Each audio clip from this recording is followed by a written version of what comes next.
None of the content on this or any episode of the Kratom Science Podcast, Kratom Science Journal Club, or on any page of KratomScience.com is intended, nor should it be considered, medical claims or medical advice. This is the Kratom Science Podcast. I'm your host, Brian Gallagher, blog and social media writer for KratomScience.com. Your source for all things Kratom. In April, we went down to Community Hemp Fair at the Cannabis Museum in Athens, Ohio. It was also one of their first ever exhibits at the museum. We met the curators there and had a great time. In this episode, I'll be talking all about that trip and playing some clips from people who spoke there. So the Cannabis Museum was a really cool place. It's right outside of a little town about 3 hours west of Pittsburgh called Athens, Ohio. It's a little crunchy, kind of hippie-ish college town. Ohio University is there, and Hawking College is there, where they developed the first cannabis lab technician program in the country. It's an associate's degree program, and that was developed by my podcast partner for the Kratom Science Journal Club, Dr. Jon Cachat. And there was another guy, Thane Evans, who spoke, who helped develop that program there. The museum itself is a result of decades of personal collection by Don Wirtshafter. Don is he actually just turned 72 when we were there. We went to his birthday potluck in the top floor of the Cannabis Museum. He's been a cannabis activist for decades. He's a hemp expert. Research he did led to the development of Epidiolex, which is the first commercially available FDA-approved hemp-based drug. It's basically CBD. He knows a lot about cannabis history and medicine. The fact that doctors used to know the difference between strains that produce CBD and strains that produce THC. All this knowledge was wiped out after cannabis prohibition in 1937. So he's made a lifelong mission to restore this history. And this hemp exhibit was the first such exhibit there at the museum. They did have an exhibit earlier with psychedelic art, but I actually wanted to go to see the actual cannabis stuff. And so this was their first really grand opening exhibit, Hemp and Hackles. There's plenty of old pictures of hemp farmers, and there was tools there they used to use to strip the hemp, and those were the hackles. They look like big hairbrushes with really sharp teeth on them. They used to strip down the fibers. They had money there. It was hemp paper, money printed on hemp paper. They had a few jars there, and the next day we got to go up and see the bigger collection just because I know Dr. Jon, and we got to go to a little potluck up there for a little bit, and there's just medical jars that say cocaine, opium on them, cannabis. They didn't call it marijuana. Of course, they didn't start calling it that until Prohibition. Harry Anslinger used racism as a big tool in trying to scare people away from cannabis. So it's a really cool place. They actually had part of Timothy Leary's library up in there. They had every edition of High Times from the 70s. I'm sure there's tons of stuff I haven't seen yet, but yeah, get out there. If you're ever near Athens, Ohio, or you just want to take a trip there, it's not an expensive place to stay. We stayed in a little hotel there. It was a really great time. We talked to hemp farmers, CBD farmers. We talked to them about the regulations they face. If they get one plant that's 0.4 THC, in order to be classified as hemp, it has to be under 0.3 THC. So if they get one plant that measures hot, then their whole crop is lost. So, I was talking to a farmer. I'm like, farming is risky enough as it is, and they have to face all these really stupid regulations. So I think it's time for national regulations, and it's time to let farmers grow for whatever they want to grow for. If they want to grow for medicine or they want to grow for actually fiber hemp. I recorded some of the speakers there on Saturday. It was April 22nd, Earth Day, 2 days after 420. Yeah, I will play these speakers and I'll introduce every one of them. I guess we can start with Don Wirtshafter, and I'm going to have a link in the description that tells you more about every single one of these speakers. Don has been a cannabis activist since the 1960s, and he's a lawyer and he's an expert on hemp. So I'm going to put him on first. That's Don. We also have Thane Evans, like I said, with Dr. Jon Cachat, developed the first cannabis lab technician program, and I got to talk with him for a while. Speakers about, hemp history. There's a speaker who talks about sustainability in Southeast Ohio. It's a great community down there, and so if you're interested in this stuff at all, yeah, visit the Cannabis Museum in Athens, Ohio. And here's Don. And I'll play the introduction by Joy Beckerman, who's also been a hemp and cannabis activist for decades. And there'll be a link to all these people in the description if you want to find out more about them. So grateful that he's going to address the crowd. Don Wirtshafter. The Cannabis Museum's artifacts are comprised of the Wirtshafter collection. The Wirtshafter collection is the second largest collection of hemp and cannabis artifacts on the planet Earth. Don has been collecting. He's been involved in his activism and advocacy. Started in cannabis in the late 60s. His entire adult life has been dedicated to this plant, to educating and liberating the plant, including as an attorney and as a collector. In 1990, as Thane said, Don opened the Ohio Hempery. The Ohio Hempery was retail and wholesale and raw materials that then was responsible for multiple other, including my own hemp business, retail and wholesale and manufacturing. He brought in sterilized hemp seeds and had them pressed at the Ohio Hempery, and folks made body care products and other things from them. He brought in fabric then that people started to manufacture garments. I wouldn't have had a hemp store, and many of us wouldn't, if we didn't have the source of the Ohio Hempery. At the same time that Don was creating the Ohio Hempery, he also became involved in a company breeding medical cannabis varieties in the Netherlands. And that work evolved into over 25 years that resulted in a pharmaceutical or FDA-approved drug that is now available on the market in the United States and in other international markets as well, and that is Epidiolex as well as Sativex. This was Don's passion project to prove the absolute reality of the level of sophistication of medical cannabis in the United States, that deep history that the United States government and that the pharmaceutical interests tried to steal from all of us. So with that, could we please give Don Wirtshafter a round of applause for decades and decades and a lifetime of work. Thank you, Don.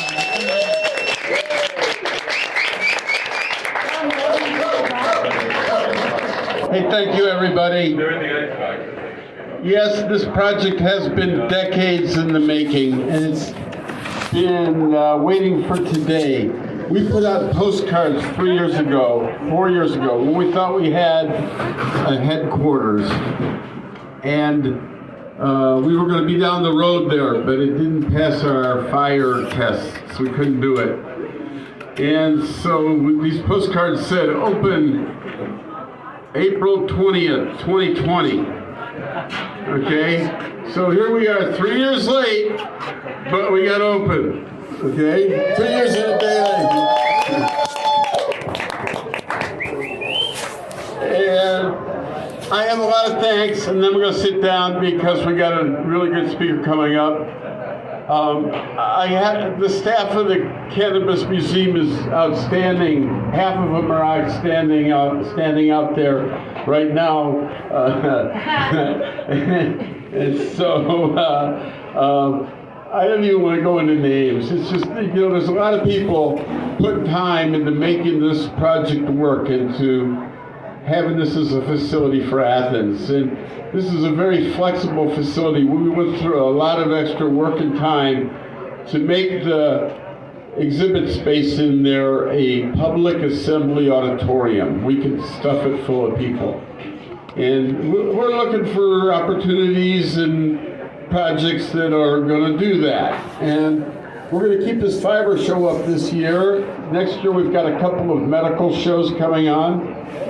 And we haven't figured out what we're going to do after that. We think of the museum as a whole lot of rooms that we have to build one room at a time. And so we thought that starting here with fiber was starting at the basics. This is how our ancestors first started using cannabis. And the tools that they used are right there. And I hope you take time to look around and get an explanation of what everything is. And come back for our future exhibits and our events. And I really appreciate that we had the critical mass of people here to make this a successful launch for us. We have many sponsors that I should be thanking right now and all that. Cool Digs sponsored us even though they couldn't be here today. Things like that. Lance Trailer Sales down the road just sponsored us. So, you know, it's like, this is a good thing. We're getting the neighborhood going, and it's come a long way in the 2 years that we've been here, and the neighborhood's been great, and welcome to all of you. So that was Don Wirtshafter. And up next is the director of the Cannabis Museum, Kristyn Robinson.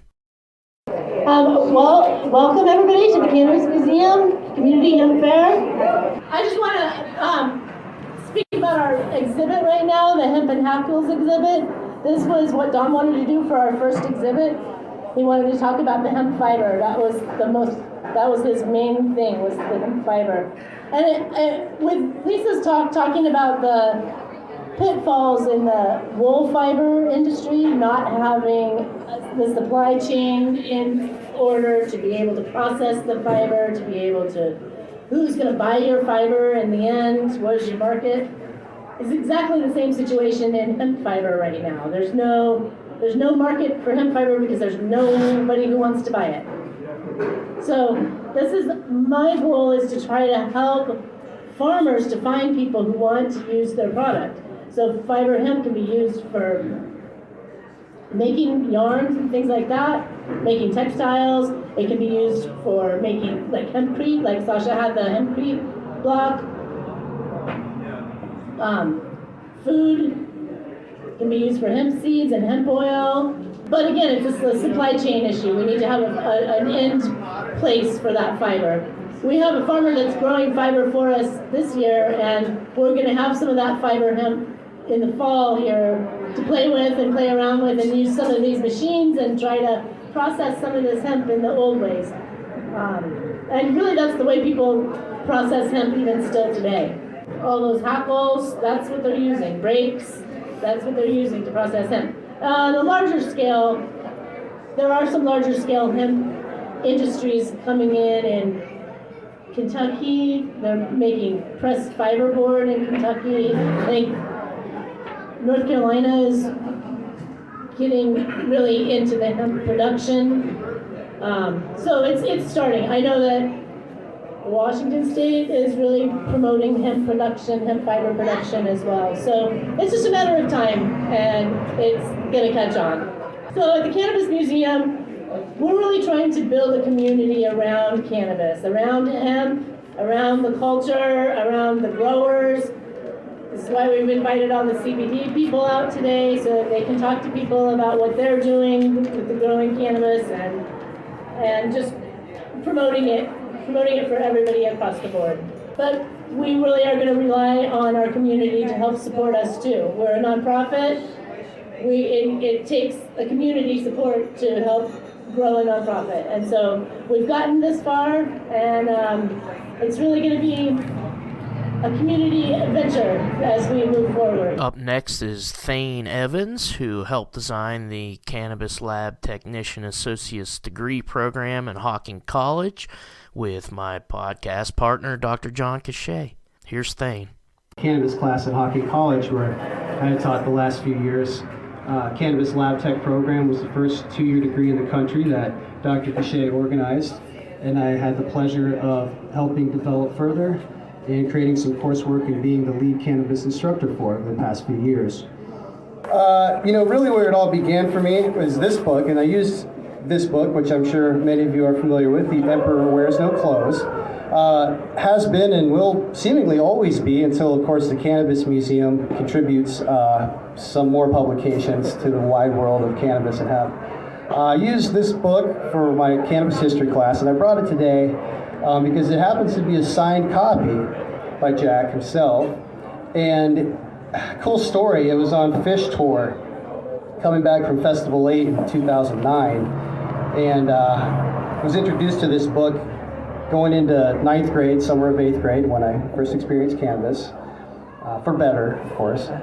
And I had seen the online record, and a friend had the book, and so coming back from that festival, I found this in a head shop, and happened to be a signed copy, and the owner there had about 10 of them. I brought it up and I said, "Is this for real? Like, is it really for sale?" He said, "Yeah, just for those who find them." It was out someplace in Wyoming. And so, incredible find. And I brought that today to just share that. And I passed that around to my students in class. It's just something that I'm sure they didn't really appreciate or understand at the time, but maybe will later. Just teasing. But no, that was really great. And that's where I really kind of discovered cannabis. And so, it was about being able to explore cannabis spiritually, recreationally, as a musician, an artist, but it was really about the potential that we have in the future,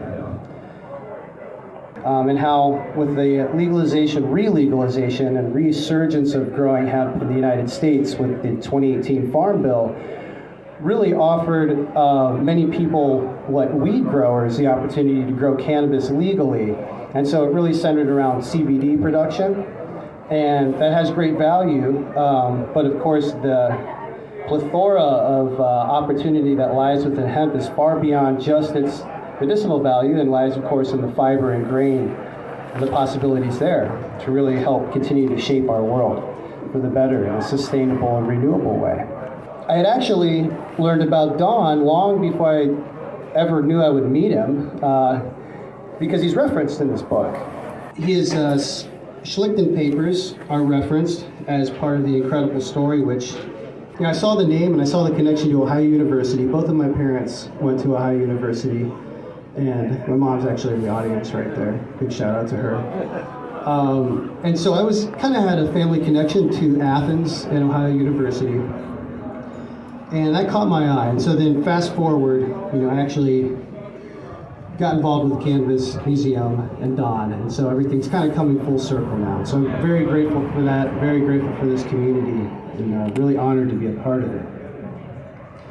The best friend that I was actually on Fish Tour with, that I got The Emperor Wears No Clothes with, he and I actually saw the Ohio Hempery come up for sale, like on Craigslist, like online or something. And I don't even know if I made the connection then, but realized, well, that was Donnie's old business. We had a pipe dream to get some family, friends, and investors to maybe take interest in the company and acquire it so we could be a part of it. Of course, that didn't happen, but it was incredible to sort of have that connection in the background as well for me. Again, just back to JC, I can't let you go that easily.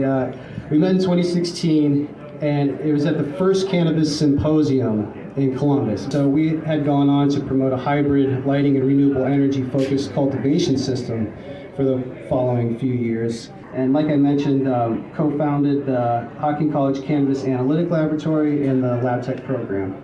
At that time, JC had introduced me to the Cannabis Museum because we had brought guest lecturers from the museum, Donnie, and also students over to the old Cannabis Museum to take a tour and see all the old artifacts, medicinal bottles and all that a lot of people don't know exist. We actually have some students here today that graduated from the program. A couple things I remember growing up is my dad talking about hemp that would grow along the highway here, off 33, and it was truly hemp, it was just wild ditchweed, if you will, and how he remembers it being eradicated, essentially, which I'm sure some of you can relate to having happened, and that it really just didn't appear anymore. Well, I thought that was interesting, and so that was part of the fuel for me to continue researching why that had happened exactly. Another just funny thread here is my dad would say, and he does say, better living through chemistry. And the irony is I don't think he actually knows that that's DuPont's old company motto, or it's a derivation of it. It's derived from it. The phrase is actually better things for better living through chemistry. But just kind of funny because that, of course, was in reference to, the pursuit of, smoking cannabis and doing what you like with your body, which, of course, is everyone's right. Up next is Sasha Sijetic. She's the program director at the Ohio Ecological Food and Farm Association. She was an instructor in agroecology, which is the study of agriculture as it relates to a local ecosystem. And she talks about hemp farming and the challenges that hemp farmers face in Ohio. And her speech, for some reason, is a little noisy, but I hope you can hear okay through the noise. Apologize for that.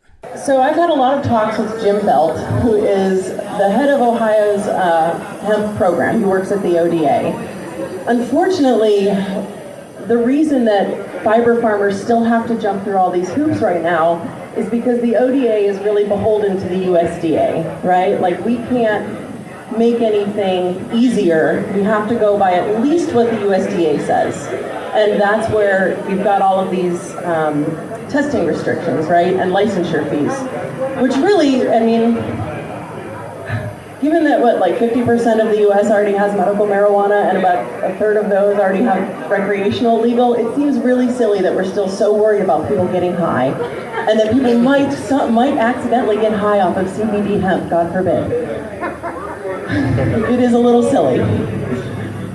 Ideally, the USDA gets their act together and says, okay, recreational is fine, just grow whatever kind of hemp you want, it's no big deal.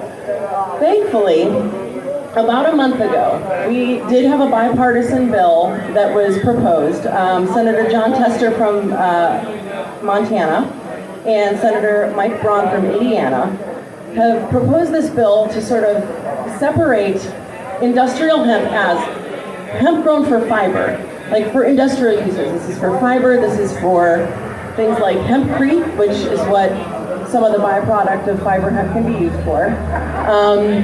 For bioplastics, there's so many uses, and there's so many really cool companies doing a lot of research and development out there on fake leather, other kinds of plastic, fillers for like office chairs. There's this whole world of industrial hemp use that is really being held back by the fact that we're not growing it here because it's too expensive for anyone to try to grow fiber hemp. This bipartisan bill hopefully gets passed, and then farmers can start growing it. No testing fees, no licensure fees. They'll go through a visual inspection, which someone will come out to their farm and say, yes, this is obviously very tall, skinny fiber hemp. There are no buds on it. You're going to be harvesting it before it flowers anyways. You're good to go. If for some reason they did not pass the visual test, they would then provide documentation which says, no, look, this is a variety that I've planted. Here's the seed pack. This is what I've used. It really is a fiber variety. It just didn't make it too high this year. If they didn't do that, then third strike, they would actually be subjected to the physical testing, chemical testing of the plant. So keep your fingers crossed, contact anyone that you want to in the Ohio, your representatives and whatnot, and let them know that this bill, it's good for farmers, basically. It's gonna let us grow fiber hemp. Because so many farmers, I don't know if you guys, and this is the sad thing, right? Like, so much knowledge on farming hemp has been lost because it was illegal for so long. The nice thing is, we really can farm hemp here with equipment we've already got. So, like I said before, you're looking at seeding 70 to 80 pounds per acre. You can use seed drills that you already have, generally about 1/2 inch deep, and about 7-inch rows is what the 1 Acre Exchange project down in North Carolina has found to be successful seeding rates. They're doing an amazing job down in North Carolina, I have to say. Through Fibershed, who our dear friend Lisa will be talking about after and then the 1 Acre Exchange, those folks that are doing a lot of this testing on actually growing fiber hemp in the US, down in North Carolina. Once you've got it growing and it's ready to harvest, do you guys know what like a sidebar sickle mower is? It's like a long bar that sticks out. It's got a whole bunch of blades on it, and basically it's just got chop, chop, chop, chop, chop. It sticks out on the side of the tractor. You go through and you mow, all your stalks get dropped. There's a process called retting. Have you guys heard of that before? It's rotting. You're letting it rot for about a couple weeks outside, and the dew and the bacteria and the fungus are gonna help start breaking down the pectin and the lignin. Those are the two parts of the fiber plant that you don't want, because all you want is these long, beautiful cellulose fibers. The pectin and the lignin is part of generally the herd, which goes into things like hempcrete blocks. Once you let it rot in the field for a little bit, you can then start. A lot of folks will sort of turn it with the hay tines. Have you guys seen those in the field? Those really big pinwheel circles that sort of just toss it and form it all into rows. It fluffs it a little, it helps it dry a bit. Once it's in those rows, you can bale it with a large round baler. So anyone that's cutting hay already could be rotating this into their theoretically corn, soy, wheat, hay rotation that they've probably already got going because they already own all this equipment. Here's the crux though, right? So farmers can grow all this. We've got the equipment. We don't have any processing facilities in Ohio. I do believe there are some in Pennsylvania, but the larger ones are really several states away, and in states that have a little more lax laws when it comes to growing and legalization. After farmers get it all baled up, they're going to ship it off somewhere where it gets decorticated, which is sort of like a fancy mechanized process of all the really cool old tools that you can see in the Cannabis Museum right next door here. Basically what they're doing is they're taking the stalks, and like I said, you're breaking apart the herd, which is this woody outer coating, and you want to extract all those long cellulose fibers. It's the xylem and the phloem. Do we have any botanists or like plant nerds? Nobody? Did you guys remember xylem and phloem from high school biology maybe? Okay. It's like the parts of the plant on the inside that send the food and the water up and down the plant. So these are these beautiful long cellulose fibers on the inside that we create all of our hemp products with. Once the herds are separated from the fiber then has to be degummed, which is like I said, that pectin and that lignin that you don't need gets worked off of it. Now the retting starts that process. Currently, the process for it is kind of toxic, unfortunately. It's a high alkali, high temperature bath that takes a long time to do, but there are folks doing some experiments and finding more low alkaline, low temperature ways, and they're adding in pectin lyase, which is just a natural enzyme that I think it's usually fungi have this enzyme, because fungi is really great at breaking down old wood in the forest, right? That's lignin. Wood is lignin. So trying to find more natural ways, more organisms on the planet that already do this work for us rather than having to bring in chemicals is going to keep hemp as sustainable as possible. Once the pectin and lignin get worked off of it, you've got this product that then obviously has to be carded and softened a bit. But any plant that can process linen can process hemp as well. So what I'm theorizing and what I'm hoping and what I'm proposing for most places is that at least having decortication facilities placed regionally throughout the state. If we hit up the four corners or maybe 3 layers of top, middle, and bottom of the state, if we had decortication facilities where farmers could then bring all of their bales in, get it decorticated, possibly have a degumming facility on that as well, or sending it off to any linen processing facility that could then degum and card and turn this into usable fiber for us. That's really, it's the value chain is where we're falling short in Ohio. So It's going to take policy change, and it's going to take value chain creation to make this happen for Ohio farmers, basically. Again, sorry about the noise, but next one's a little more clear. This is Josh Crozier. He's an agricultural consultant in and around Athens, Ohio, and he's going to speak a little bit about sustainability. The other day, about a month ago, Donnie called me. He said, I need one of the world's leaders on sustainability. Can you please speak at my event?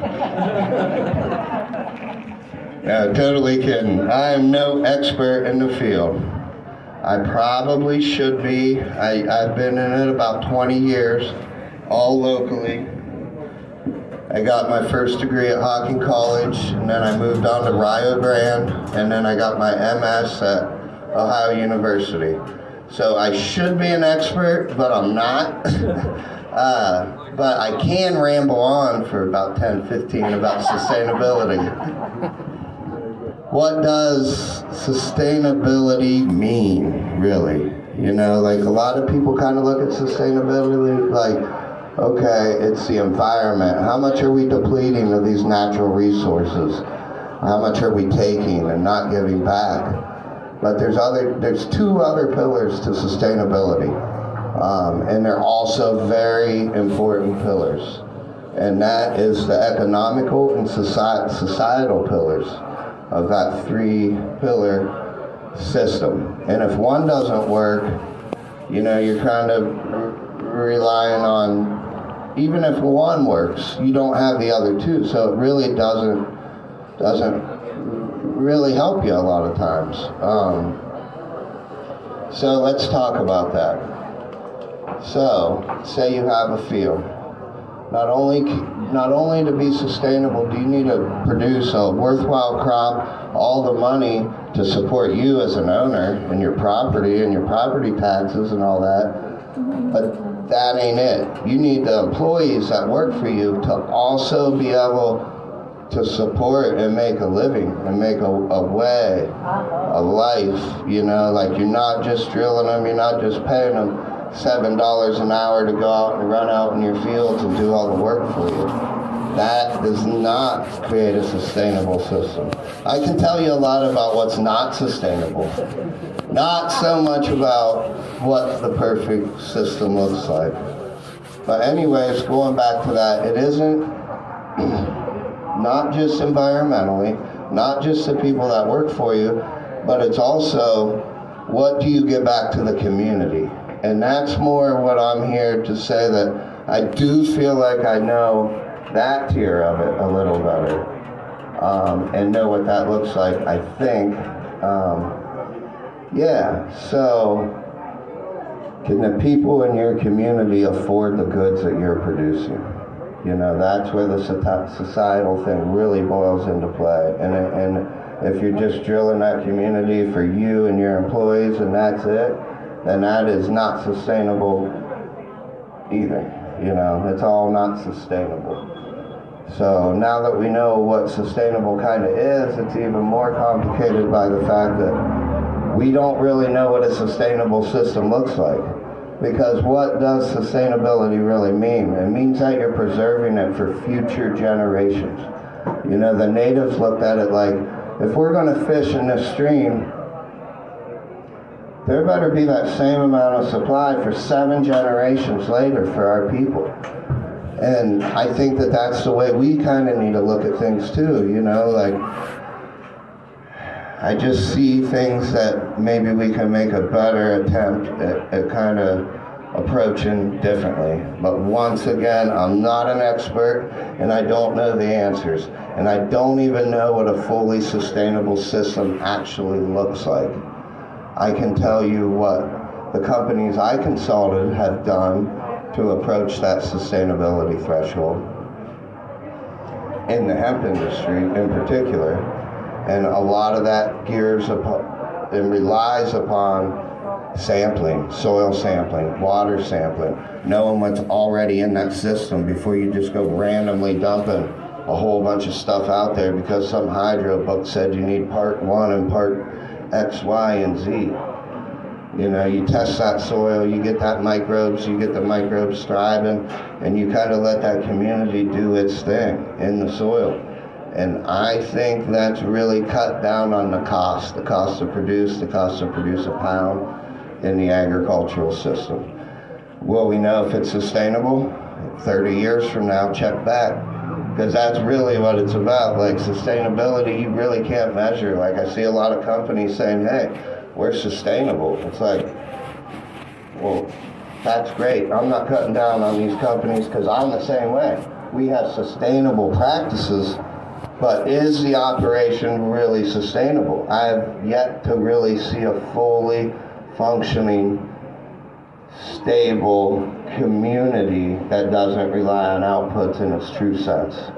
So I guess my message is more that, you know, we're kind of relying on faith once again. We do what we think is most sustainable, and I think taking that approach will get us where we need to be, you know.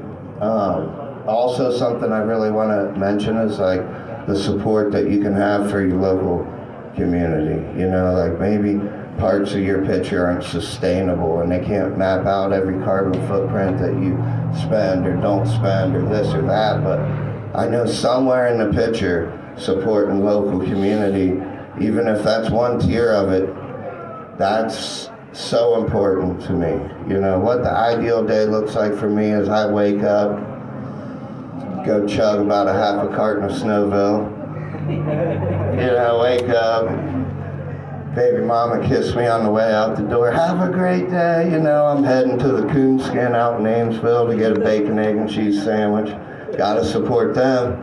Great country shop, head on down to the town's end, maybe see Dave, get a local coffee, meet my buddy there. He says there's something crusty in my beard. I realized it was Snowville. Work my way out to the pharmacy, you know, and refill an order for Modern Remedies, a company I'm working with, trying to help promote, you know, just spreading the love. Maybe in that ideal day, I pick up a 6-pack of Jackie O's and get it ready for later. You know, go pick up my daughter from Stages. You know, like these people, the Casas, the people of this community that we're really known for, like we need more of that. We need more of that support, really. Like that's one tier that we can control. What resources do we really have in this area to exploit anymore? We don't have oil, really. We don't have gas. We don't have coal. We don't have none of that no more. What do we got? We got forestry and we got agriculture. So the people that support these agricultural communities is forestry communities. You know, that's one way of creating a more sustainable system. Maybe not entirely, but really what is that? It's just an ideal, I feel like, that we all want to strive to do better with. You want to be organic, you want to support organic or locavore or sustainable or regenerative, what it boils down to is like it's all part of the same energy that we can use together to like try to support something, but none of it's perfect. I mean, you're buying organic lettuce from California where the water's dry, just so you don't support your farmer who may have a little bit of sprinkled non-certification on him, or he didn't have the $1,600 to become certified. Like, that's not sustainable. I get it, it's organic lettuce, but it's not really sustainable. And that was it. That was a really great time. It was a really nice community of people. It was, the university working with the farmers. Reminded me of when I lived in North Carolina, and I was a farmer myself. So I'm so glad it's less than 3 hours from here. So I'm going to be going and visiting the Cannabis Museum a couple times a year from here on out. And you should too. Check them out at cannabismuseum.com. There's links to all those speakers in the description if you'd like to learn more about what they're talking about. And please like, subscribe, share, rate, review the Kratom Science Podcast. See us on Twitter, see us on Facebook, see us on TikTok at KR80M Science. The music is Risey. The song is called Memories of Thailand. The Kratom Science Podcast is produced by me, Brian Gallagher, for KratomScience.com. Take care.